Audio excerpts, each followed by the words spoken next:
Hello students, let us discuss modern India. हम लोगों ने बिगनिंग से एडवेंट ऑफ यूरोपियन से लेकर बैटल ऑफ बक्सर तक पढ़ लिया और 1772 तक क्लाइव का डुअल गवर्नमेंट रहता है जिसमें काफ़ी सारी प्रॉब्लम्स होती हैं। उन प्रॉब्लम्स को देखते हुए the British government, that is the court of directors, जो कंपनी की गवर्निंग बॉडी है, उन्होंने भेजा है, वॉरेन हेस्टिंग्स को चार्ज दिया है that you should look after, और एक सिस्टमेटिक तरीके से भारत का सिस्टम चलाते हैं वरना उनका व्यापार ख़त्म हो सकता है। ये सोच कर भेजते हैं वॉरेन हेस्टिंग्स को। इस तरीके से शुरू हो जाता है the system of governors general, and the first governor general was Warren Hastings. पहला था वॉरेन हेस्टिंग्स, पहला गवर्नर जनरल है वॉरेन हेस्टिंग्स। 1772 to 85 डेट्स आपके यहाँ नहीं आएंगी। Warren Hastings was made first governor general of Bengal by virtue of regulating act 1773। Bharat के लिए अंग्रेजी पार्लियामेंट में जो पहला कानून पास हुआ, that was regulating act. Company को रेगुलेट करने के लिए एक कानून पास हुआ है, रेगुलेटिंग एक्ट 1773, जिसमें वॉरेन हेस्टिंग्स को बना दिया जाता है the governor general of Bengal. इससे पहले 3 गवर्नर्स होते थे, governor of Bengal, governor of Bombay, governor of Madras, Bombay and this Bengal. Now these two governors will subordinate to Governor General of Bengal. In this capacity, Warren Hastings will be called Governor General of Bengal. So he became the first Governor General of Bengal. ऐसा उसे बनाया गया है under the provisions of Regulating Act 1773. Regulating Act 1773 is the first act passed in the Parliament of England to regulate India. और अगर वैसे देखा जाए तो हमारे संविधान की शुरुआत भी कुछ यहीं से, लॉ मेकिंग की शुरुआत भी कुछ यहीं से होने लगती है। तो there was regulating act 1773। In 1784 Warren Hastings के समय बनती है Asiatic society of Bengal in Calcutta, founded by William Jones. Asiatic society of Bengal founded by William Jones. William Jones ने फाउंड की है कैलकाटा में Asiatic society of Bengal, and later William Jones also translated Abhijnana Shakuntalam into English. Usually this question is asked. Kalidas की किताब है शाकुंतलम, अभिज्ञान शाकुंतलम, राजा दुष्यंत और शकुंतला की कहानी जो गुप्ता पीरियड में लिखी गई थी संस्कृत में, उसी का अंग्रेजी अनुवाद होता है वॉरेन हेस्टिंग्स के समय। बाद में होगा विलियम जोन्स ने किया है, and William Jones founded Asiatic society of Bengal. इसी समय किसी चार्ल्स विल्किंस नाम के व्यक्ति ने किया है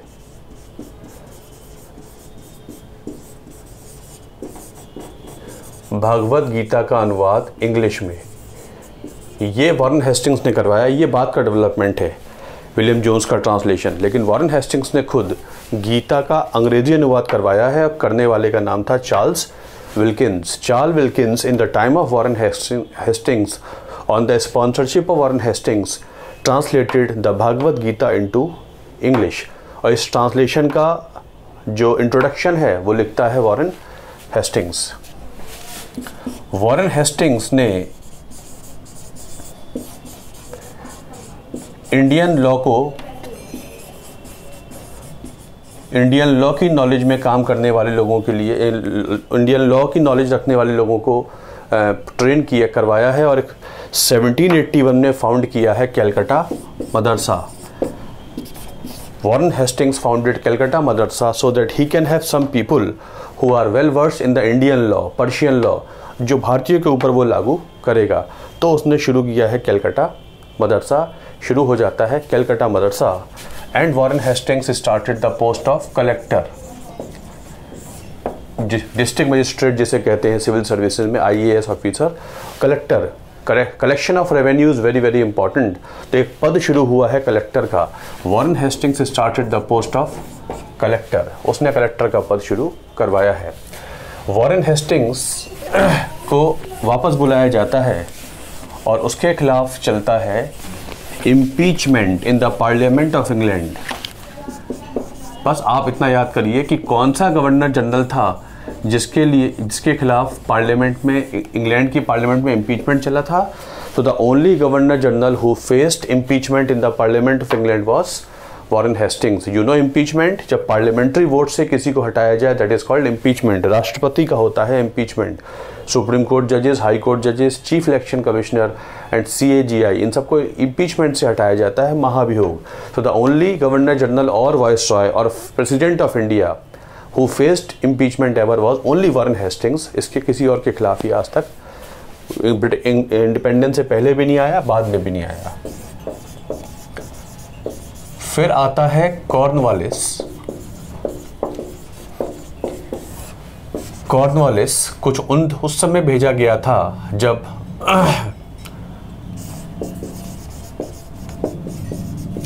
अमेरिकन वार ऑफ इंडिपेंडेंस हो चुकी है।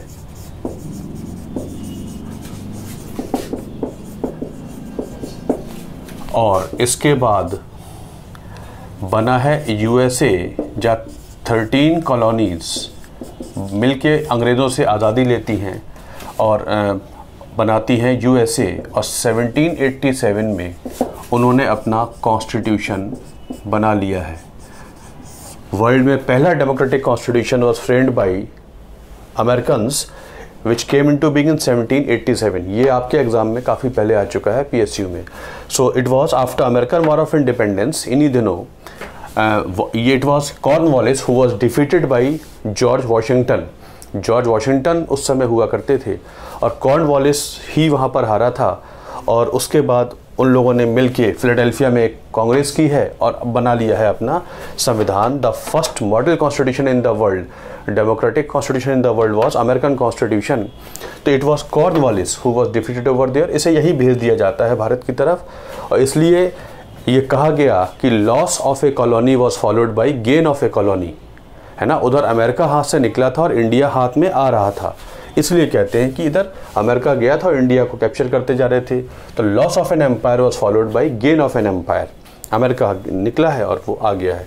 तो बाय द वे हुई थी 1775 में American war of independence. Cornwallis was defeated, so he was finally sent to India. India भेज देते हैं उसे। कॉर्नवालिस आता है और उसने ज़्यादा उसे माना गया रेवेन्यू सेटलमेंट के लिए, that is permanent settlement 1793, also called zamindari व्यवस्था, ऑल्सो कॉल्ड जमींदारी सिस्टम।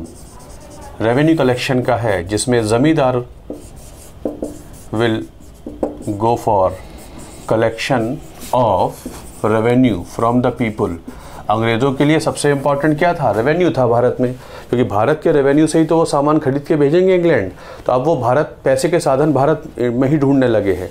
तो रेवेन्यू कलेक्शन के लिए कलेक्टर की पोस्ट शुरू हुई थी और रेवेन्यू कलेक्शन को और अच्छा बनाने के लिए उसने स्थायी बंदोबस्त, परमानेंट सेटलमेंट शुरू किया है, जिसे ज़मींदारी व्यवस्था भी कहा गया, जिसमें भारतीय ज़मींदार, जो ज़मींदार हैं, उनको जिम्मेदारी दी गई है कि आप रेवेन्यू कलेक्ट करेंगे, जिसका 89% कंपनी को जाएगा और 11% ज़मींदार अपने पास रख लेगा।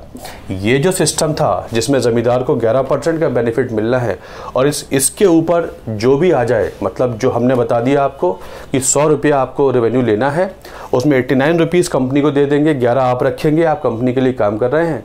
100 के ऊपर किसानों से आप जो वसूल पाए आप वसूल लीजिए। ये जो सिस्टम था कहलाता था परमानेंट सेटलमेंट।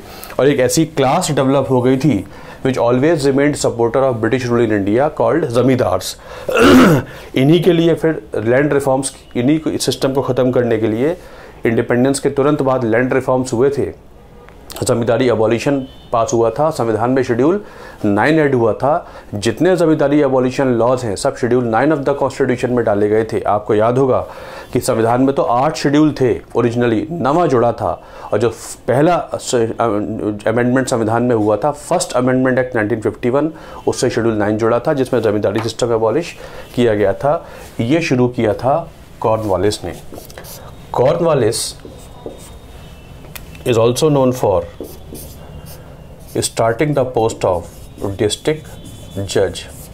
इसने डिस्ट्रिक्ट जज का पद शुरू किया है, जुडिशरी में कुछ रिफॉर्म्स किए हैं। He started the post of district जज Cornwallis.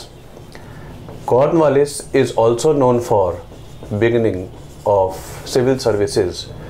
Cornwallis is called father of Indian civil services. इसने कंपनी की नौकरियां शुरू की हैं जिन्हें आज हम सिविल सर्विसेज कहते हैं। तो he is called father of civil services.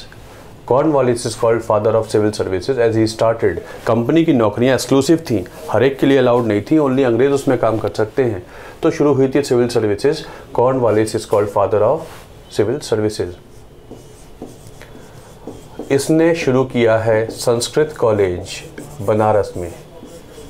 Cornwallis started Sanskrit college in Banaras 1791-92 में। He started Sanskrit college in Banaras. तो this was Cornwallis. After Cornwallis there was Wellesley. फिर आएगा एक वेलेस्ली 1798 to 1805। बीच में जॉन शोर आ जाएगा, फिर उसके बाद आता है Wellesley. Wellesley is known for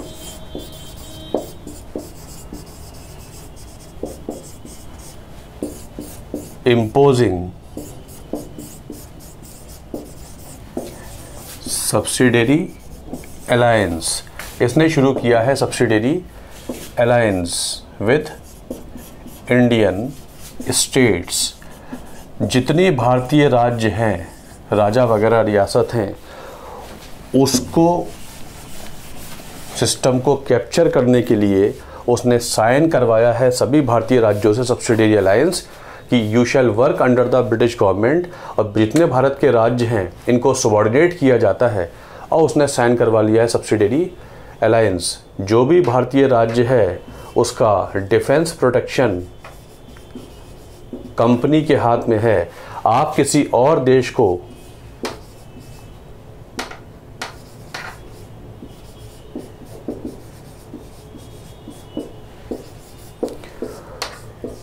हुआ ये है, इन दिनों फ्रांस में नेपोलियन हुआ करता है और नेपोलियन ने पूरे यूरोप को लगभग घेर लिया है, कैप्चर कर लिया है, और नेपोलियन इंडिया में अटैक करने वाला है ऐसा लग रहा है अंग्रेज़ों को। और फ्रांस इंग्लैंड की यूरोपियन लड़ाई चल रही है, इंडिया में भी चली थी कार्नेटिक वॉर्स के तौर में, बीच में रुक गया था मामला। लेकिन फिर लग रहा है अंग्रेज़ों को कि नेपोलियन शायद रशिया की मदद से भारत पे अटैक करेगा और कैप्चर कर लेगा भारत को। इससे पहले कि ऐसा हो, let us capture Indian states, क्योंकि इंडियन स्टेट्स में देखा गया है कि ये लोग फ्रेंच सैनिकों को, ऑफिसर्स को रिक्रूट कर रहे हैं, और अगर नेपोलियन अटैक करेगा तो ये जितने भारतीय राज्य हैं ये सब सपोर्ट करेंगे नेपोलियन को। तो इससे पहले कि ऐसा हो, इन सभी राज्यों को हम कैप्चर कर लेते हैं। तो इसने सभी राज्यों पे थोप दी है सहायक संधि कि you shall work under this, और आपको जितनी भी सहायता चाहिए है, प्रोटेक्शन, वो ब्रिटिश गवर्नमेंट देगी। आप किसी और देश के सैनिक और अधिकारी अपने यहाँ भर्ती नहीं कर सकते। सभी राज्यों को साइन करना पड़ गया है सब्सिडरी अलायंस। लेकिन जो सबसे पहले जिसने साइन किया था वो था हैदराबाद, ये याद रखना है। सबसे पहले हैदराबाद ने साइन किया है, फिर मैसूर ने साइन किया था as Tipu Sultan was killed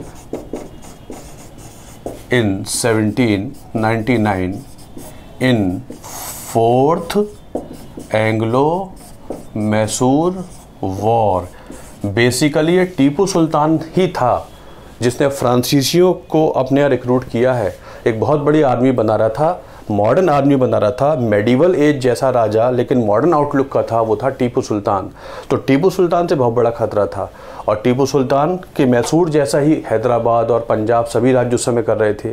तो इसने क्या किया कि फ्रांसीसियों का दखल भारत में ख़त्म करने के लिए सभी को कैप्चर कर लेता है। टीपू सुल्तान मानने को तैयार नहीं था, तो टीपू सुल्तान के साथ लड़ी गई है fourth Anglo Mysore war. First Anglo Mysore war Haider Ali के साथ लड़ी गई थी और उसके बाद second, third, fourth Tipu Sultan, और टीपू सुल्तान को फोर्थ एंग्लो मैसूर वॉर में ये मार देते हैं in the Srirangapatnam fort. Tipu Sultan का फोर्ट था श्रीरंगापट्टनम। तो श्रीरंगापट्टनम के फोर्ट में Tipu Sultan was killed when he was fighting against the British. अंग्रेज़ों से वो लड़ रहा था, उसको मार दिया जाता है। उसके बाद ये जो मैसूर के जो राजा हुआ करते थे, वोडियार डायनेस्टी रूल करती थी। बेसिकली वोडियारों से ही छीना था हैदर अली ने क्या, मैसूर, और हैदर अली बना देता है सल्तनत ऑफ मैसूर। तो वोडियार राजा को वापस किया जाता है और वोडियार राजा को फोर्स करते हैं कि Mysore should be under the control of British. This way Mysore was the second state which signed subsidiary alliance but not Tipu Sultan. Tipu Sultan को मार दिया गया था। 1801 से लेकर 1805 तक बाकी लोगों ने साइन कर दिए हैं। अवध ने साइन कर दिया है, कुछ मराठास ने साइन कर दिया है। तो जितने बड़े इंपॉर्टेंट राज्य हुआ करते थे, हैदराबाद है, मैसूर है, बंगाल उनके पास था ही, अवध है, मराठास हैं, इन सब से साइन करवा लेता है वो subsidiary alliance. This way a major part of India was brought under control by the British through Wellesley when he forced them to sign सहायक संधि, कि हम आपकी सहायता करेंगे। बेसिकली कहा जा रहा है सहायता, बेसिकली तो राज्यों को हड़पने का विचार है। अब उन राज्यों का इंटरनल एडमिनिस्ट्रेशन और एक्सटर्नल एडमिनिस्ट्रेशन कौन चलाएगा, कंपनी चलाएगी। अब ये राज्य आज़ाद नहीं हो सकते हैं, कंपनी के सपोर्ट में, कंपनी के अंडर में ही काम करेंगे। जहाँ जहाँ थोड़ी बहुत बगावत होगी, थर्ड एंग्लो मराठा वॉर हो जाएगी, वो भी दबा दी जाएगी। और 1857 तक आते आते कोई राज्य नहीं है जो अंग्रेज़ों के अगेंस्ट बोल सके। ये वेलेस्ली ने कर दिया था। इसलिए कहते हैं कि वेलेस्ली ने सबसे ज़्यादा एरिया जोड़ा है, कई सारे राज्यों को उसने कैप्चर कर लिया है। उधर विलियम बेंटिक है, मैं आपको सिर्फ इम्पॉर्टेंट वंस बता रहा हूँ। विलियम बेंटिक के समय 1829 में पास हुआ है सती एबॉलिशन एक्ट। सती एबॉलिशन एक्ट राजा राम मोहन रॉय ने इस पे काफ़ी काम किया है। राम मोहन रॉय की वजह से बेंटिक ने पास किया था सती एबॉलिशन एक्ट 1829 में। याद रखेंगे, the first social evil against which a law was passed in India was abolition of Sati. Sati abolition act was passed because of efforts of who? Your answer is Raja Ram Mohan Roy. Ram Mohan Roy the first modern man of India, उनको ये title दिया था Mughal emperor Akbar to ने। ये आपके exam में आ जाता है। The title of Akbar to Ram Mohan Roy, the title of Raja to Ram Mohan Roy was given by Mughal emperor Akbar to just before Bahadur Shah Zafar. जो लास्ट मुगल एम्परर थे उनसे पहले वाला जो मुगल एम्परर था उसका नाम था अकबर टू। 1837 और 1806 से लेकर अकबर टू ने इनको टाइटल दिया था Raja. He was Ram Mohan Roy, also called the first modern man of India. First modern man of India.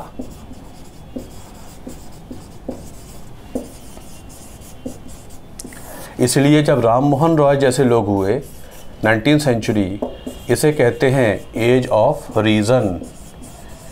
मतलब रूढ़िवादिता से ऊपर उठो, ऑर्थोडॉक्स थिंकिंग को ख़त्म करो। लॉजिकल है तो समझो, चाहे शास्त्र कहते हो चाहे सदियों से चला आ रहा हो, सती लॉजिकल नहीं है तो नहीं है। इसलिए उन्होंने भारतीयों को रीज़न करना सिखाया, सही सोचना सिखाया, एजुकेशन की वैल्यू बताई, रैशनल थिंकिंग सिखाई। इसलिए जब वो हुए तो उस पीरियड को कहते हैं भारत में एज ऑफ रीज़न, जैसे वहाँ रेनेसां हुआ था इटली में और स्पिरिट ऑफ इंक्वायरी आई थी, स्पिरिट ऑफ एडवेंचर आया था, नए विचार को जन्म मिला था, पुनर्जागरण हुआ था, ऐसे ही भारत में ये कहलाता है period of Indian renaissance, age of reason और पीरियड ऑफ इंडियन रेनेसां। भारतीय पुनर्जागरण के जनक ओबियसली माने जाएंगे राम मोहन रॉय। सो इनकी सेंचुरी जब ये हुए थे कहलाती थी एज ऑफ रीज़न। तो सती एबोलिशन पास हुआ था because of William Bentinck. William Bentinck के समय पास हुआ है चार्टर एक्ट ऑफ 1813। जैसे पहले एक्ट आया करते थे ऐसे ही रेगुलेटिंग एक्ट आया, ऐसे ही आने लगे थे चार्टर एक्ट। और चार्टर एक्ट 1813 के तहत वॉरेन हेस्टिंग्स इसको बनाया गया है, बेंटिक को, first governor general of India. याद रखेंगे, first governor general of Bengal was Warren Hastings. अब इस पद का नाम हो गया है गवर्नर जनरल ऑफ इंडिया। अब तक कहलाते थे governor general of Bengal. So the last governor general of Bengal was Warren Hastings and he became the first governor general of India also. यही भारत का पहला गवर्नर जनरल है। इससे पहले वाले कहलाते थे गवर्नर जनरल ऑफ बंगाल और यही था last governor general of Bengal and he became the first governor general of India by virtue of charter act of 1813। Charter act pass होने लगे हैं। एक पास हुआ था 1813 में, इससे पहले और 20-20 साल में आते थे।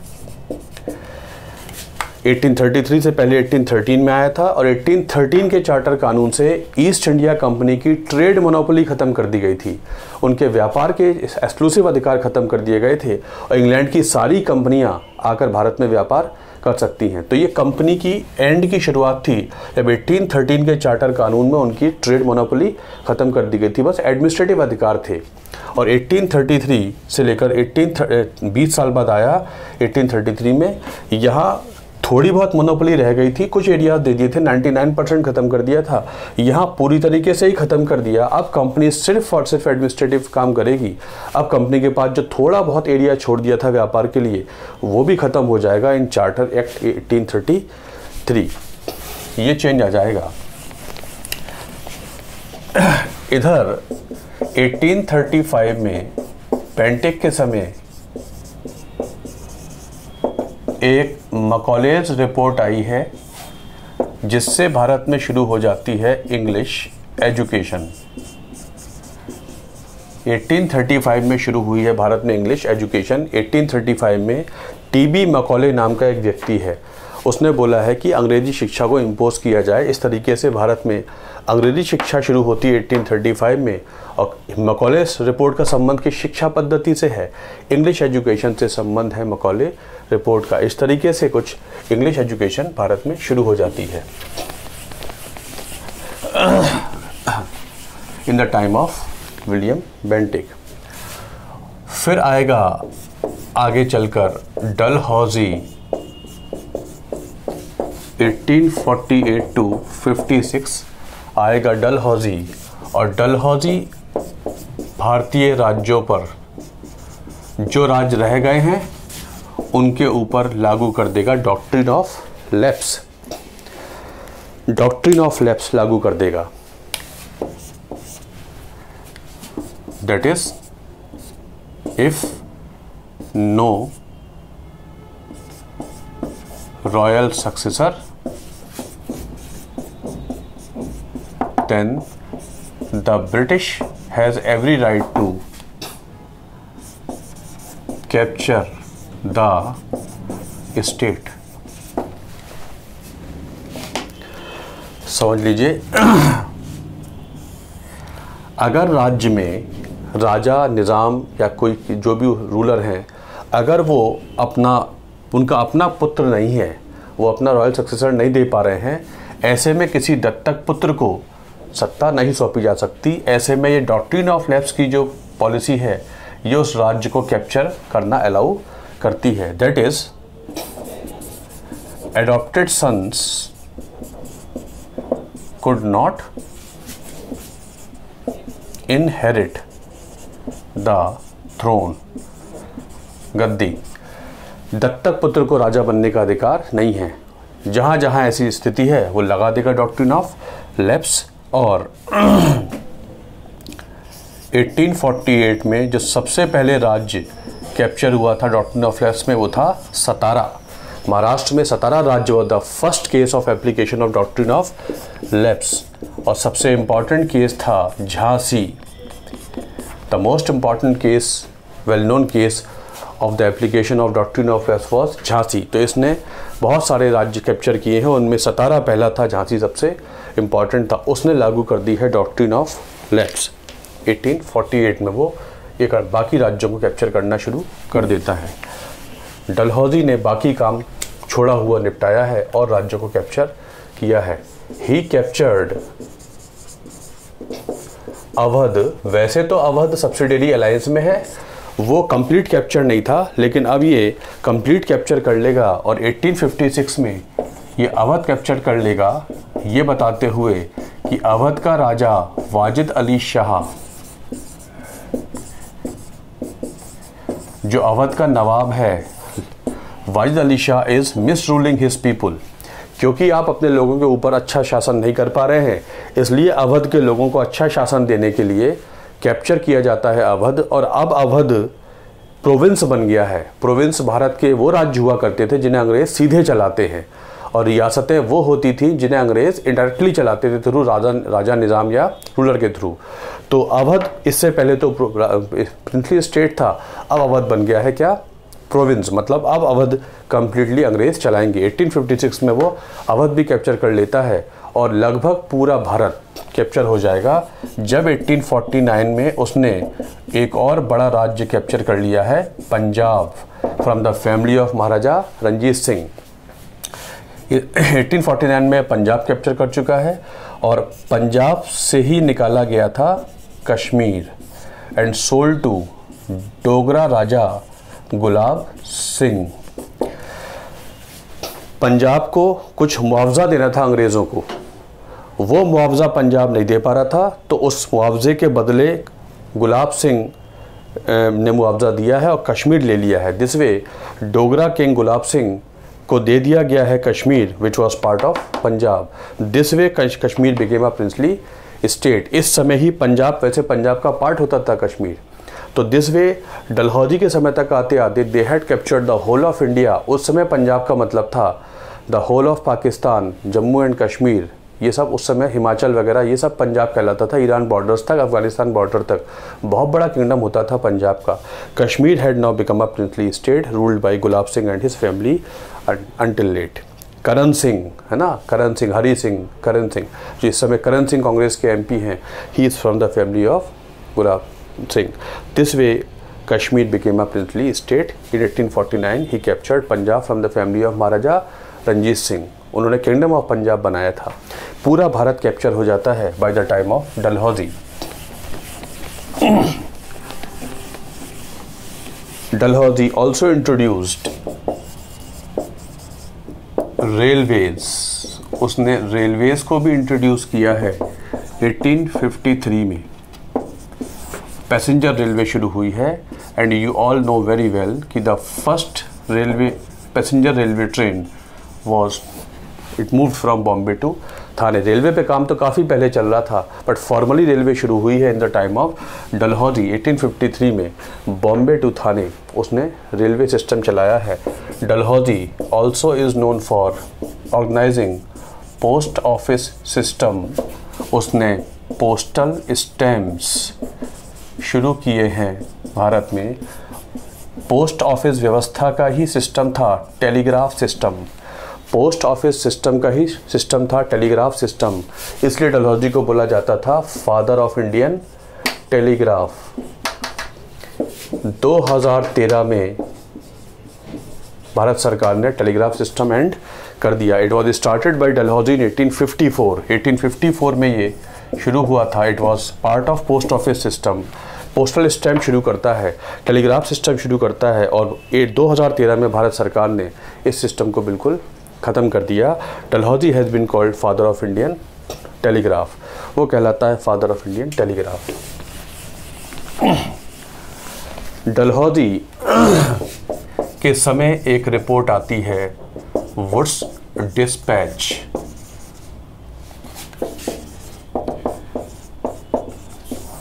report on development of education in India,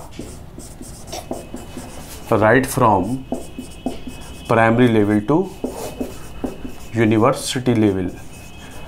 Bharat में सबसे बड़ी रिपोर्ट कहलाती है शिक्षा की अंग्रेज़ों के समय में। वुड्स डिस्पैच, चार्ल्स वुड एक व्यक्ति है, उसके नाम पर है ये report, Wood's despatch. This in from primary level to university level there was a report called Wood's despatch, comprehensive report on education. इसलिए ये कहलाती है भारत में Magna Carta of modern education. This report is called Magna Carta of modern education. जैसे फर्रुखसियार का फरमान कहलाया था व्यापार का मैग्ना कार्टा, उसी तरीके से रिपोर्ट कहलाती है Magna Carta of modern education. Bharat में पहली बार पूरा प्राइमरी लेवल से लेकर यूनिवर्सिटी लेवल तक की एक शिक्षा पद्धति इंग्लैंड से रिपोर्ट बन के आई है। नाम था Wood's despatch, it was development of education. जैसे मैकॉले की रिपोर्ट से अंग्रेजी शिक्षा स्थापित हुई थी, ऐसे ही पूरी शिक्षा का खाका खींचा गया था by virtue of Wood's despatch 1854। ये डलहौजी है और 1856 में डलहौजी चला गया है, लेकिन डलहौजी ने जाने से पहले जो शास्त्रागार है वो कलकत्ता में था, जहाँ आयुधगार था, जहाँ आर्म्स एंड एम्यूनिशन रखे जाते थे। The biggest ordnance depot of company was in where, Calcutta. He shifted it to Meerut, Meerut shift कर देता है। और इस तरीके से जब डलहौजी चला जाता है तो हो जाता है रिवोल्ट ऑफ 1857। इस तरीके से कंपनी के 100 साल हो गए हैं। बैटल ऑफ प्लासी 1757 से लेकर 1857 तक कंपनी ने 100 साल रूल किया है और 100 सालों में उन्होंने पूरे भारत को कैप्चर कर लिया था, रेवेन्यू व्यवस्था कैप्चर कर ली है, एजुकेशन अपनी थोप दी है, सोशल लॉज अपने थोप दिए हैं। इस तरीके से ऐसा कोई एंगल नहीं है भारत का, डायमेंशन नहीं है जो अंग्रेज़ कैप्चर ना कर चुके हों। इन 100 सालों के मिसरूल की वजह से सैनिकों ने बीड़ा उठाया, जो भारत अंग्रेजी कंपनी में ही काम करते थे सैनिक के तौर पे, उन्होंने शुरू किया है रिवोल्ट ऑफ 1857। अब हम आगे ले लेंगे revolt of 1857। So thanks a lot for watching this video. I am so sorry, मैं काफ़ी बिजी हो गया हूँ, चाहकर भी आपके वीडियोस नहीं बना पा रहा हूँ। I am so sorry. UPPSC AE के लिए तो हमने एक कोर्स शुरू किया था। एक्चुअली CIL तो मुझे आइडिया नहीं था CIL का, but I tried my best, but I am so sorry कि मैं उसे पूरा नहीं कर पा रहा हूँ। तो आगे तो करेंगे कोई प्रॉब्लम ही नहीं है, बट फ़िलहाल CIL के लिए दोनों कोर्सेज कंप्लीट नहीं हो पा रहे हैं। I am so sorry. Thank you.